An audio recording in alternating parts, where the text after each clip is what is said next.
অবশ্যই এখন চোখ রাখতে হবে যুব ভারতী স্টেডিয়ামের দিকে, কারণ ডার্বির উত্তাপ সেখানে কিরকম রয়েছে। আর কিছুক্ষণ পরে এই খেলা, আমাদের প্রতিনিধি অর্ক আমাদের সঙ্গে রয়েছেন সরাসরি। অর্ক, উত্তাপ তো হারে মজ্জা আমরা মনে হয় স্টুডিও থেকেই টের পেয়ে যাচ্ছি, তুমি ওখানে ময়দানে দাঁড়িয়ে রয়েছো, কি অবস্থা এখন, সমর্থকরা কি বলছেন?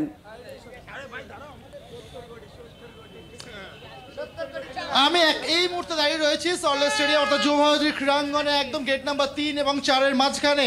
এবং এই মুহূর্তে তুমি দেখতেই পাচ্ছ আমার সঙ্গে রয়েছেন সমস্ত ইস্ট বেঙ্গল সমর্থকরা, এবং তাদের এই আওয়াজ একদম তাতে কান পাতা দেয় এবং পরিষ্কার বোঝা যাচ্ছে কতটা আত্মবিশ্বাসী তারা। কথা বলবো, তোমাদের আজকের ম্যাচ কিভাবে, কি মনে হচ্ছে?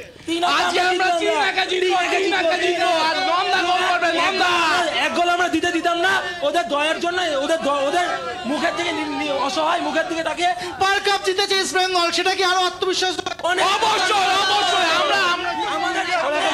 আসতে পারবে না আমাদের সামনে। আজকে মোহনবাগানে কিন্তু অনেক প্লেয়াররা ফেরত এসেছে, ন্যাশনাল টিম থেকে ফেরত এসেছে।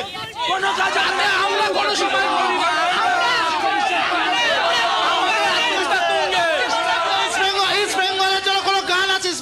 কোনো গান তোমরা গাইতে চাও?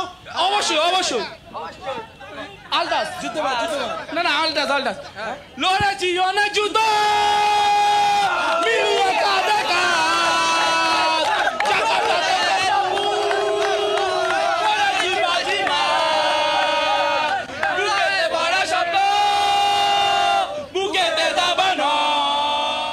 একেবারেই চরম উন্মাদনা, উচ্ছ্বাস। অনেক ধন্যবাদ অর্ক, আমাদের সঙ্গে ছিলেন সরাসরি। বাংলার আওয়াজ, বাঙালির আবেগ, জি 24 ঘন্টা।